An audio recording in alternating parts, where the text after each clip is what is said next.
Mən istəyirəm atamla danışım, mən biraz. Fikirləşdim, danışmayım, biabr eləyim, eləməyim, amma danışmalıyım da, nə var onu deməliyəm, düzdür. Mənim atam yəni çox əziyyət çəkən adam olub, biraz da zarafatçıl adam olub mənim atam. Allah rəhmət eləsin. Telefonda, Allah rəhmət eləsin. O vaxt telefonda, atam cavan vaxt telefonda götürüb tanımadığım nömrələrə vızıvzat atırdı. Bir də bir nömrəyə vızıv atıb geri yığanda söymüşdü atam onu, sağ olsun. Hə, deməli bu adam da eləmə tənbəllik, götürüb zəng eləyib atama ki, bəs səni Moskvaya qonaq çağırıram. Atam da nə bilsin, Moskvada olmayıb, birinci dəfədir. Biletin zadını alıb, atam da evdə qonaqlıq verir ki, Moskvaya gedirəm.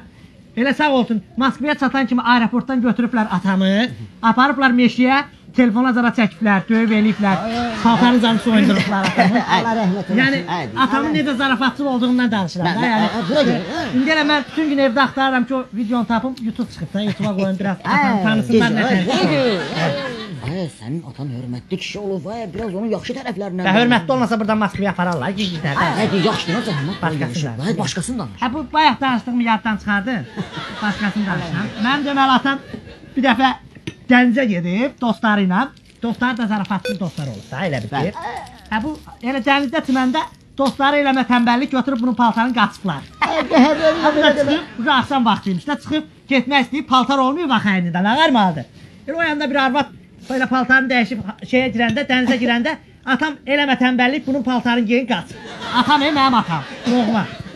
Gecə vaxtı olub elə bir arvad paltarında qaçıb gedirmiş yolun qırağı ilə. Gecə saat 3-də, sən eləmək, gecə saat 3-də avtobus hardadır, yoxdur.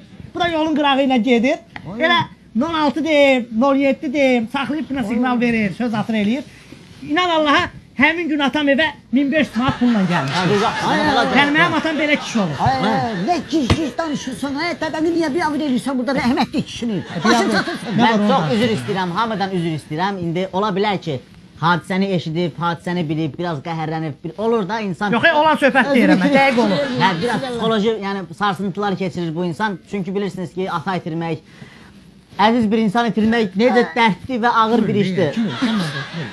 Rəhmətli tsunami ilə mənim də yaxınlığım olub, ay cahamat.